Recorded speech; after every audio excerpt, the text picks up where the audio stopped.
12시 많은 참여 바랍니다.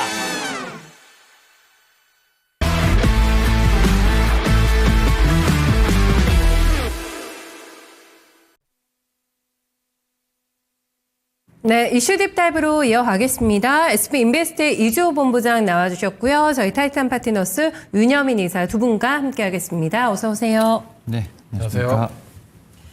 네, 두 가지 주제로 심도 있게 풀어갑니다. 첫 번째 주제 먼저 함께 확인해 보시죠. 네, 본격적인 대선 레이스 막이 올랐습니다. 정책 테마주가 다시 뜨거워질까? 네, 오늘은 정책보다는 일단은 인물 테마주가 피날레 시세일지는 모르겠는데 굉장히 강하게 반응하고 있습니다. 앞에서 키워드에서도 들으셨는데요. 이제 민주당, 국힘, 그리고 개혁신당에서 10대 공약이 발표가 됐는데 요약하면 이렇습니다. 이재명 후보는 AI 중심으로 해서 신사업을 육성하겠다. 김문수 후보는 기업 지원과 일자리 창출이고요.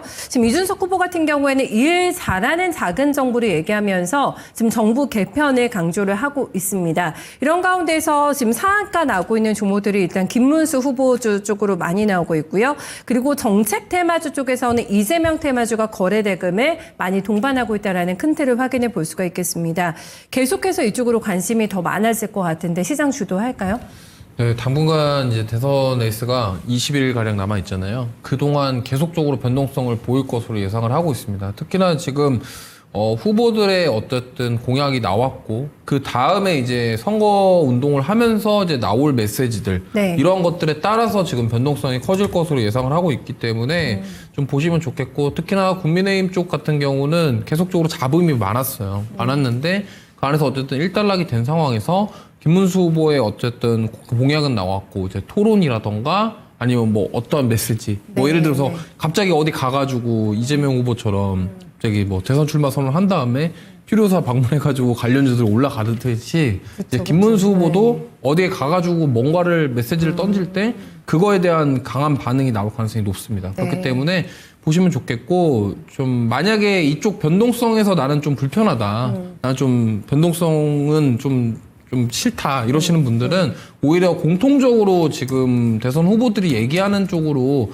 좀 집중을 해보시면 좋을 것 같고 가장 좀 공통적으로 수혜를 받을 수 있고 또 어떠한 정권이 들어서던 간에 좀 가능성이 있는 쪽은 아무래도 에너지 쪽인 것 같고 특히나 지금 원전 쪽인 것 같습니다. 에너지요? 원전 쪽 강하게 올라오고 있고 태양광 같은 경우도 마찬가지고요. 풍력은 사실 CS 윈드가 약간 턴어라운드를 해주는 그런 트리거가 될 수 있는 역할을 했던 것 같고요. 네. 결과적으로 지금 태양광이나 뭐 원전이라던가 풍력이라던가 물론 국내에 대한 매출보다는 지금 해외 수주라던가 이런 쪽에 좀 집중될 가능성이 높기 때문에 특히나 태양광 풍력은 수출에 대한 데이터들을 좀 보시면 좋겠고 원전 같은 경우도 마찬가지입니다. 결국에는 이 에너지를 가장 많이 쓸 수 있는 그런 곳이 어디냐를 생각해 보면 내수보다는 해외다.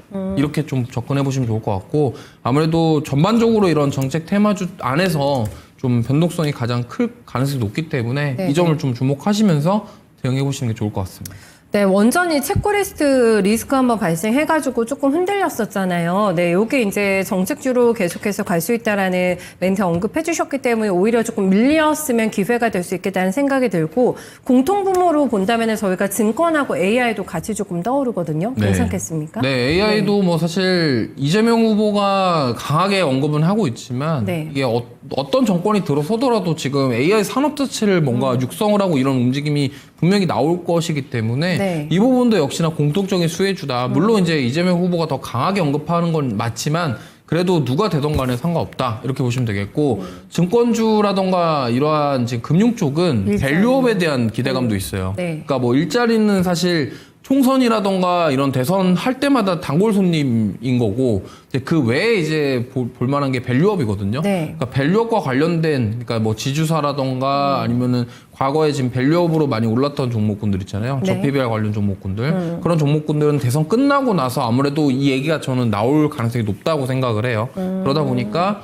이러한 쪽으로도 보시면은 좋을 것 같고 워낙 이제 산발적으로 많이 이제 분포가 되어 있기 때문에 어떤 쪽이 다음 정책 수혜주다 이렇게 말하기는 좀 어렵기 때문에 물론 시세가 나온 쪽에서 더 나올 수 있겠지만 순환매가 빨리 돈다는 습성을 활용을 해서 아직 좀 안 갔지만 정책 수혜주로 좀 편입될 수 있는 그런 섹터군이나 종목군들 위주로 보시면 좋을 네. 것 같습니다. 참 어렵습니다. 근데 네, 미리미리 움직일 필요가 있다고 하는데 뉴스가 나오면 일단 따라가고 또 실수하는 게 이제 반복되는 흐름이어가지고 계속해서 높은 난이도 속에서 대응 이어가고 있는 상황입니다.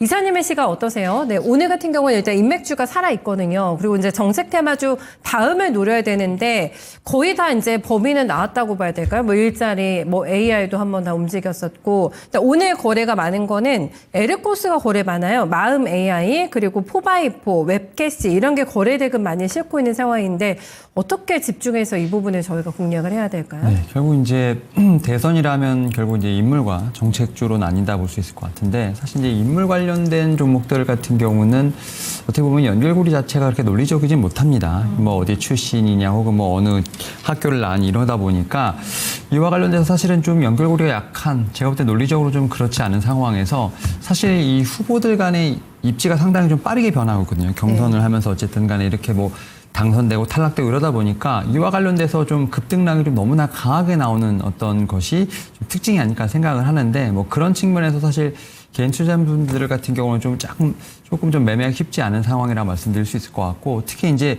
지난주 좀 보면서 상당히 좀 놀랐던 것이 그 김문수 후보와 관련된 종목 중에 좀 한 종목이었던 평화홀딩스 같은 경우가 사실 지난주 금요일 날 시간에 하한가였거든요. 근데 오늘 그냥 바로 시초가에 바로 상한가에 들어가더라고요. 주말에 일어날 네. 일을 아무도 몰랐으니까. 그렇죠. 그러니까 주말에 어쨌든 간에 지금 중국과 미국의 관세 협상도 상당히 중요했습니다만 네. 우리나라에서는 이 국민의힘이 어쨌든 이 경선이 상당히 중요했기 때문에 이와 관련된 어떤 부분에서 사실은 어떻게 보면 손을 쓸 수 없는 상황이었다고 볼 수 있을 것 같고 그런 측면에서 인물주보다는 정책주에 대한 부분들이 조금 더 어떻게 보면 좀 안전하게 매매를 할 수 있지 않을까라는 좀 생각을 하고 있고요. 다만 정책주도 제가 볼 때는 조금 이제 타임라인이라든지 이런 정책의 어떤 색깔을 좀 체크해 볼 필요가 있는데 일단 기본적으로 이 대선이라는 어떻게 보면 세론의 어떤 뉴스가 좀 강하게 나올 수 있다라는 어떤 전제하에 한 1에서 2주 정도의 제가 볼 때는 단기성 매매를 좀 제가 볼 때는 하는 것이 좋지 않을까. 그러니까 물론 이제 정책과 관련돼서는 물론 지속되는 부분이 있겠습니다만 대선이 끝난 후 이후에 다시 접근해도 늦지 않다라는 측면에서 봤을 때 좀 1에서 2주 정도 단기 매매가 좀 좋다라고 좀 생각이 들고 있고요. 특히 이제 뭐 여야 공통적으로 얘기하는 정책들 중에서 이제 지금 어쨌든 뭐 리더가 없긴 합니다만 정부에서 밀고 있는 정책 또 글로벌 트렌드와도 맞는 정책이 제가 볼 때는 오히려 좀 상당히 안전하게 매매할 수 있는 부분이 아닐까라는 좀 생각을 하고 있고 앵커님 말씀하셨던 것처럼 그런 측면에서 뭐 AI라든지 로봇, 방산, 드론 어떻게 보면 좀 AI에서 좀 많이 파생되는 것들 같은 맞네요. 경우는 어떤 대선 후보를 막론하고도 계속 얘기를 하는 상황이기 때문에 네네. 그 안에서 좀 순환매가 돌고 있고 이런 부분들이 사실은 한 3주 전에 한번 돌았었는데 그때 이후에 어떤 좀 사법 리스크가 다시 한번 좀 나오면서 약간 쉬었다가 다시 올라오는 그러다 보니까 이런 일정과 관련된 부분에서 좀 테마성으로 움직이는 부분이 있다. 그래서 저는 좀 단기적으로 매매를 하시면서 정책 관련된 쪽에서 공통적으로 좀 키워드가 나오는 어떤 그런 종목들에 대한 제가 볼 때는 단기 매매가 좀 맞지 않을까라는 좀 생각은 하고 있습니다. 말씀해 주신 거는 정책 힘을 못 받아도 일단은 다 성장 섹터이기 때문에 이제 시장 분위기가 또 만들어지면은 또 시세 강하게 나는 쪽이잖아요. 네, 이런 게 조금 더 안전하겠다라는 의견을 남겨주신 것 같습니다. 이제 세부적으로 들어가 볼게요. 네, 두 분의 토픽을 확인하겠습니다. 네, 먼저 이주호 본부장의 종목을 점검하겠습니다. 이주호 본부장은 한국항공우주를 가지고 오셨고요. 이사님의 종목입니다. 신테카 바이오로 가시네요. 네, 한국항공우주를 어떤 점에서 토픽으로 보세요? 네, 일단 오늘 방산주들이 좀 차익 매물이 나오고 있는데 네. 현대로템이 지금 7% 정도 하락이거든요. 근데 뭐 아무래도 이제 인도랑 파키스탄에 대한 휴전이랑 그다음에 러시아 우크라이나 이제 종전 가능성 이런 것들이 부각되고 있는 상황에서 좀 차익 매물이 나오고 있는데 약간 저는 이렇게 생각합니다. 방산을 보자가 아니라 네. 우주항공 쪽으로 보자. 아, 그래요? 네, 왜냐하면 지금 그동안 조선주들 랠리 속에서 가장 부각이 됐던 게 해군 함정 MRO 사업이었거든요. 네. 그 기대감이 있었는데 지금 이제 항공기 MRO까지 얘기가 나오고 있습니다.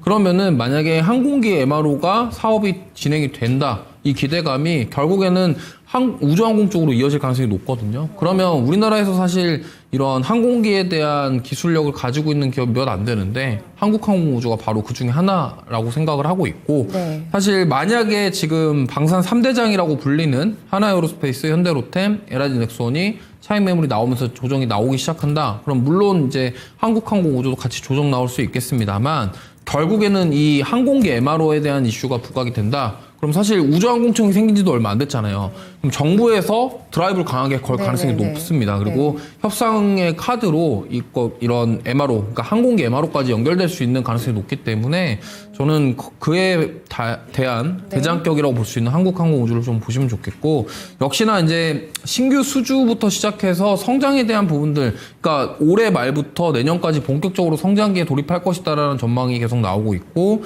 그리고 지금 FA50에 대한 매출 성장 기대감까지. 그래서 한국항공우주는 사실 최근에 좀 올랐는데 그런 우리나라 방산 3대장만큼은 많이 못 갔습니다. 그래서 충분히 저는 추가 상승 여력이 있다고 생각하고 있기에 좀 저는 보셔야 될 게 항공기 MRO 사업. 이게 바로 과연 정부 쪽이랑 뭔가 연결이 돼서 국책 사업으로 되면서 뭔가 된다라고 한다면은 좀 따로 개별적으로 좀 시세가 더 나올 수 있지 않을까 이렇게 생각하고 있어서 말씀드리겠습니다. 네, 미중 무역 협상 이제 새 정권에서 또 끌고 갈 거잖아요. 네. 이제 그렇게 되면서 속도를 항공 MRO 쪽으로 조금 더 낼 수 있을까? 지난주에 시세 분주 꽤 있었는데 오늘 일단은 쉬어가고 있거든요. 바로 들어가도 되는 가격대인가요? 지금? 네, 사실 음봉에서 사는 게 맞지 않을까 이렇게 생각을 해요. 그러다 보니까 지금 대신 이제 방산주가 전반적으로 다 지금 하락세 좀 보이고 있기 때문에 손절가를 좀 타이트하게 잡고 보시면 좋겠고요. 목표가는 일단 전고점 돌파하는 10만 원, 손절가는 85,000원으로 좀 타이트하게. 왜냐하면 여기서 만약에 더 이탈되면은 굳이 끌고 갈 필요는 없다라고 생각을 하기 때문에 좀 조정이 나오고 다시 올라올 때 사도 늦지 않거든요.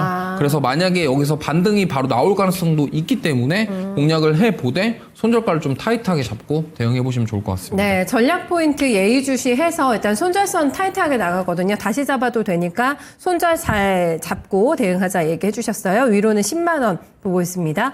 정책주로 포함돼서 가지고 오셨습니까? 신테카파이오는 그냥 개별적으로 좋아서 가지고 오신 건지 들어볼까요? 의료 AI 관련된 어떤 대장주 중 의료 하나인데 AI? 사실은 좀 여러 가지 좀 모멘텀들이 좀 같이 붙어 있지 않나 생각을 하는데 일단 미국에서도 FDA 쪽에서 봤을 때 동물 실험의 대체에 좀 이어서 의약품 인허가 과정에서 좀 AI 도입을 좀 상당히 서두르고 있다는 점에서 봤을 때 결국 이제 의료 AI가 좀 가야 할 길에 대한 부분도 지금 미국에서는 좀 보여주고 있지 않나라고 좀 생각을 하고 있고요. 지금 이제 정부 특히 이제 어쨌든 앞에서 말씀드렸던 것처럼 리더가 없는 상황이 합니다만 지금 보건복지부 박민수 제2 차관 같은 경우가 지금 의료 AI 관련돼서 좀 간담회를 좀 개최를 하면서 특히 이제 AI 관련된 어떤 규제 혁신이라든지 뭐 R&D 정책 관련된 부분에서 제가 볼 때는 좀 논의가 있었다라고 얘기가 나오는 상황입니다. 결국 이제 우리나라 같은 경우도 의료의 활성화에 대한 부분들에 있어서 현 정부에서 어느 정도는 그래도 좀 의지를 보여주는 부분이 있다라고 좀 말씀드릴 수 있을 것 같고, 뭐 지금 이재명 후보도 상당히 좀 얘기가 많이 나왔습니다만 김문수 후보 같은 경우도 지금 이제 AI 관련돼서 공약을 상당히 강하게 걸고 있는 상황이기 때문에 이와 관련돼서도 제가 볼 땐 공통점이 있지 않나라고 좀 생각을 하고 있습니다. 또 그리고 신테카바이오 같은 경우는 뭐 개별적인 모멘텀 상당히 많다라고 좀 말씀드릴 수 있을 것 같은데 특히 최근에 보게 된다고 하면 미국의 좀 기업과 함께 지금 어쨌든 이 항체와 관련된 쪽에서 연구를 좀 시작하고 있는 상황, 이와 관련돼서 지금 항체 최적화 효과성에 대해서 올해 지금 이제 입증할 것으로 보이는 상황이기 때문에 자체적인 모멘텀도 있다. 그래서 정책에 대한 모멘텀, 글로벌적인 트렌드, 여기에 또 자체적인 모멘텀이 있는 상황이기 때문에 이러한 모든 것을 좀 보게 된다고 하면 뭐 신테카바이오 상당히 좀 매력적이지 않을까라는 좀 생각은 하고 있습니다. 네, 가격에 대한 부분을 그럼 전략 들어볼까요? 네, 사실은 이제 신테카바이오 같은 경우는 좀 차트를 좀 길게 놓고 보게 된다면 거의 뭐 오른 게 없는 좀 그런 상황입니다. 뭐 최근에 좀 반등세가 한 2월 달에 좀 반짝 나왔습니다만 그러한 부분도 어느 정도 좀 제가 볼 때는 좀 반납한 상황이기 때문에 전 지금 자리도 상당히 좀 매력적이지 않을까라는 좀 생각을 하고 있고요.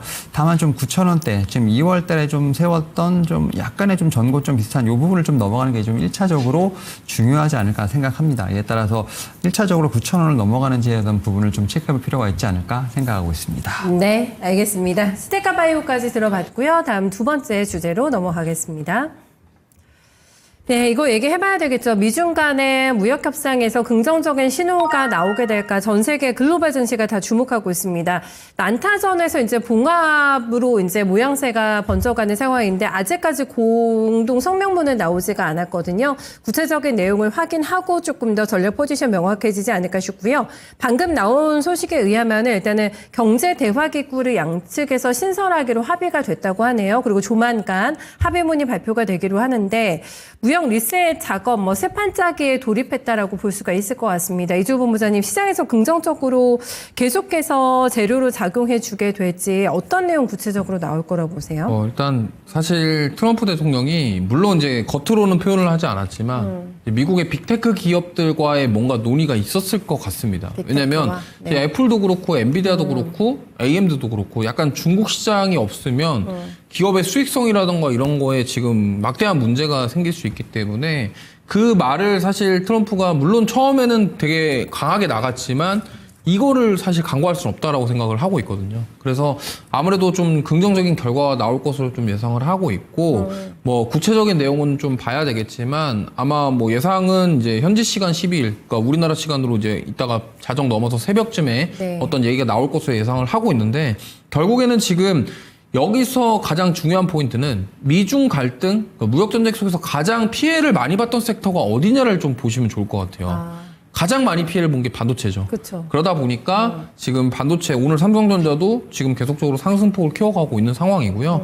아무래도 만약에 지금 좀 완화적인 부분들, 어떠한 좋은 얘기들이 좀 나와준다고 한다면 지금 이미 지금 미국 증시 쪽 보시면은 엔비디아부터 시작해서 테슬라, AMD 다 지금 상승세 나오고 있거든요. 네네. 그럼 제가 봤을 때는 이런 상승 랠리가 이어질 것으로 보고 있고, 국내 증시 같은 경우도 사실 코스피랑 코스닥 지수가 올라가려면 반도체가 가야 됩니다. 왜냐면 삼성전자랑 하이닉스 주가가 가지 않는 선에서 되게 지수가 좀 상단으로 어느 정도 제한을 둘 수가 있기 때문에 만약에 지수가 좀 강하게 올라가려면 두 대장주가 가야 된다라는 점 참고하시면 좋겠고요. 네네. 지금 빅테크 기업들의 랠리가 사실 우리나라 쪽으로도 이어질 가능성이 굉장히 높은 상황이기 때문에 저는 어쨌든 우리나라 지금 반도체 섹터들이 조정을 받았던 가장 큰 이유는 바로 미중 갈등이었기 때문에 네. 그 부분이 해소가 된다면은 이제 반등이 좀 강하게 나와줘도 될 정도라고 생각을 해서 저는 반도체 쪽으로 만약에 지금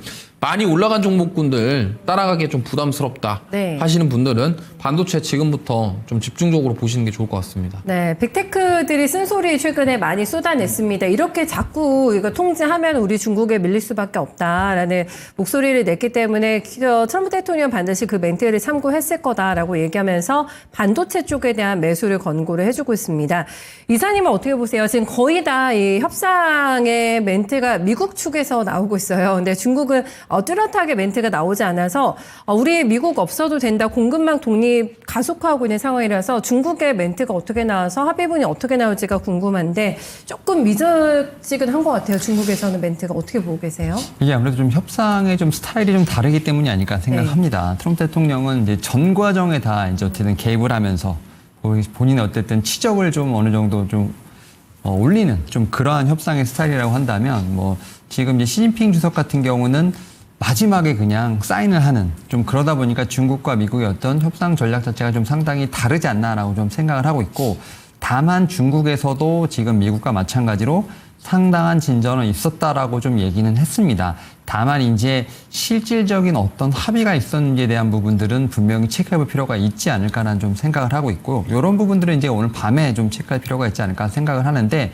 그럼에도 불구하고 일단은 이견은 당연히 있지 않을까 생각을 합니다. 첫 만남에서 어떻게 첫 술에 배부를 수 있겠냐마는 제가 볼 때는 그래도 시장 자체는 어쨌든 양측이 만났다는 거에 대해서 좀 의의를 두고 있지 않나라고 좀 생각을 하고 있고, 특히 이제 미국 선물시장도 1%대 지금 상승세가 나오고 있는 상황이기 때문에 일단 두 어떤 나라의 만남 자체는 좀 긍정적으로 보고 있다. 다만 이제 앞에서 말씀드렸던 것처럼 좀 이런 부분에서 지금 협의에 관련된 부분들, 물론 이제 바닥은 지나긴 했습니다만 결국 어떻게 나온지에 대한 부분은 분명히 체크가 필요한 상황이라 말씀드릴 수 있을 것 같고, 특히 시장 같은 경우는 특히 미국 시장은 이런 부분을 좀 어느 정도 선반영한 부분이 있기 때문에 이와 관련돼서 제가 볼 때는 어떤 합의에 관련된 내용들이 좀 시장에서 생각하는 부분과 좀 맞지 않게 된다면 좀 출렁거림은 분명히 있을 수 있다. 그래서 다만 이제 미국과 어떤 중국 관련돼서는 어쨌든 협상이 계속 이루어질 것이고 이와 관련돼서 변동성은 조금 있겠습니다만 좀 바닥에 관련된 부분은 분명히 잡지 않았나라는 좀 생각은 하고 있습니다. 네, 미중 무역 협상에 대해서도 뭐 축을 곤두세우고 있는 게 또 한 시장이 되지 않을까 싶어가지고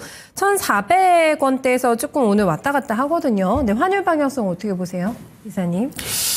일단은 최근에 보게 되면 환율이 지금 드라마틱하게 지금 움직이는 모습이 좀 나오고 있는데 일단은 1,400원대를 좀 살짝 좀 넘어갔다 다시 또 떨어지는 모습이 나오고 있고 사실 이런 부분은 어떻게 보면 원화의 강세라기보다는 달러의 약세가 좀 맞지 않나라고 좀 생각을 하고 있고 이런 부분이 아무래도 좀 제가 볼 때는 관세에 대한 영향으로 좀 움직이지 않나라고 좀 생각을 하는 부분이 있는데 일단 저는 원달러 환율에 관련돼서는 좀 하락에 대한 추세가 조금은 지속되지 않을까라는 좀 생각을 하고 있고 그런 부분들에 있어서 미국의 어떤 전통적인 기조와 지금 관세와 관련된 부분에 대한 기조가 좀 싸우고 있는 상황인데 네네. 이런 부분들이 좀 정리가 된다고 하면 저는 그래도 원달러 환율 같은 경우는 좀 안정세를 좀 더 찾을 수 있는 어떤 그런 방향으로 움직이지 않을까 생각하고 있습니다. 네, 환율 시장에까지 긍정적인 영향이 있을 수 있다 봐주셨어요. 네, 두 분의 종목 선택 확인하겠습니다. 네, 이주 본부장의 종목입니다. 반도체 강조해 주셨잖아요. 네, 메커스 가지고 오셨고요. 네, 이사님의 종목입니다. 롯데 관광개발 최근에 여러 번 언급해 주시는 것 같은데, 네, 듣겠습니다. 메커스 포인트 먼저 주세요. 네, 일단 AMD 호실적 나오면서 국내 AMD 관련주 뭐가 있을까라고 생각하시는 분들이 많을 거예요. 네. 그래서 직접적인 관련성 있는 종목은 몇 개 없는데 그 중에 하나가 메커스라고 보시면 되겠고요. 특히나 AMD 자회사인 이 자일링스의 FPGA 국내 유통사로서 AMD 직접 수혜주로 부각을 받고 있는 종목입니다. FPGA가 좀 영어라서 좀 어려우신 분들을 위해서 간단하게 설명드리면 필드 프로그래밍 게이트 어레이라고 해서 약간 개발자들이나 이런 분들이 반도체 중간에서 프로그래밍이 가능한 기판이다 이렇게 좀 접근하시면 좋을 것 같아요. 네. A직으로 넘어가기 전에 그 중간에서 수정할 것들을 필드에서 직접 프로그래밍해서 수정한다 이런 의미입니다. 네. 거기에 사용되는 집적 회로기 때문에 이 부분이 사실 계속적으로 실적이나 이런 부분들로 지금 주가에 반영이 되고 있어요. 네. 그래서 지금 메커스 같은 경우는 PBR이 1배도 안 되는 지금 저평가인 상황이거든요. 그래서 이 부분이 굉장히 의미가 있고 만약에 지금 그리고 작년 12월부터 약간 기타 법인에서 지금 5개월 동안 누군가 계속 사고 있습니다. 누군지 몰라요. 근데 기타 법인에서 사고 있는데 네. 지금 얼마 전에 4월 달에 자사주에 대한 매입에 대한 공시도 나왔었어요. 그러다 보니까 지금 메커스가 어쨌든 이런 밸류업에 대한 기대감까지 그런 더해지는 상황 그리고 온디바이스 AI 시장이 커지면은 이 FPGA 시장도 커질 가능성이 높기 때문에 지금 시가총액이 1,700억 정도 되거든요. 근데 뭐 실적 보시면 알겠지만 매출이나 영업이 굉장히 잘 나오고 있는 상황이라서 네. 이러한 부분들이 부각이 되면서 AMD 관련주 그리고 반도체 시스템 반도체들을 움직일 때 같이 동반상승 나올 가능성이 있다 이렇게 좀 보고 있습니다. 네, 주가 위치도 나쁘지 않은 것 같은데요. 별로 안 밀렸어요. 네, 전략 어떻게 내시겠어요? 네, 목표가는 일단 지금 이 11,200원대 구간이 굉장히 중요하거든요. 여기서 돌파를 해주면은 13,500원까지는 한번 노려볼 수 있을 것 같다라는 말씀을 드려보겠고요. 손절가는 9,000원 제시를 해드리면서 이 종목은 사실 거래량이 지금 많이 없습니다. 네. 거래량이 많이 없는 상황이기 때문에 오히려 조정 나올 때마다 조금씩 분할로 매수한다는 관점으로 모아가시는 전략이 세워보시면 좋을 것 같고요. 한번 시세가 나오고 거래량이 터지면은 좀 강하게 움직이는 모습을 보이기 때문에 저는 AMD 관련주로서 한번 눈여겨보시면 좋을 것 같습니다. 네, 알겠습니다. 체크해 볼게요. 네, 롯데관광개발은 이미 그 주시고 나서 신고가를 저희가 봤거든요. 네, 이사님. 네, 그리고 추가적으로 더 주셨는데 얘기 들어볼게요. 네, 일단은 지금 미국과 중국 협상에 관련된 부분은 좀 지수에 영향을 좀 미친다고 생각을 하게 된다면 네. 우리나라 같은 경우는 아무래도 지금 한한령에 관련된 부분이 좀 더 좀 제가 볼 때는 체감이 되지 않을까 생각을 하고 있고 다만 지난 주말에 어떤 뉴스가 좀 나왔죠. 지금 공연이 취소될 수 있다라는 어떤 지연될 수 있다라는 얘기가 나오면서 아직 중국 같은 경우는 우리나라에 좀 제가 볼 때는 리더를 좀 체크하려고 하는 좀 그러한 경향이 좀 있다라는 좀 생각이 듭니다. 그런 측면에서 6월 3일 이후로 제가 볼 때는 한한령에 대한 부분이 다시 한번 논의되지 않을까라는 좀 생각은 하고 있고요. 그러한 측면에서 좀 중국과 관련된 종목 중에서 그래도 숫자가 나오는 종목들을 체크해볼 필요가 있지 않을까 생각을 하면서 그와 관련해서 롯데관광개발을 다시 한번 좀 말씀을 드릴 수 있을 것 같고요.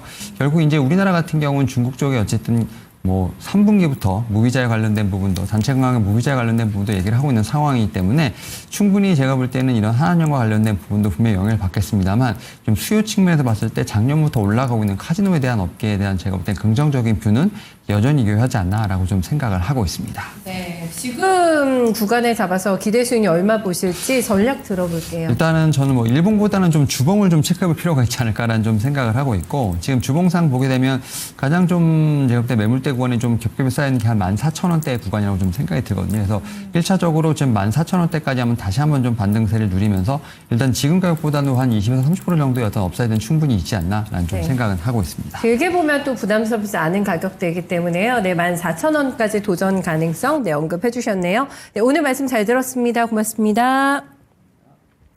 네, 두 분과 이슈 딥다이브 함께 했습니다. 거래소가 조금 더 상승폭을 확대해 나가고 있고 코스닥이 약간은 애매한 지수대에 위치하고 있습니다. 여러 가지 이슈들을 소화하고 있는 우리 시장이거든요. 여기서 다시 한번 성장주가 힘을 받을 수 있을까 궁금하실 겁니다. 성장주의 범위는 굉장히 넓거든요. 네, 어떻게 구체적으로 전략을 내주실까요? 네, 거인의 시선에서 신기수 전문가 함께 만나보시죠.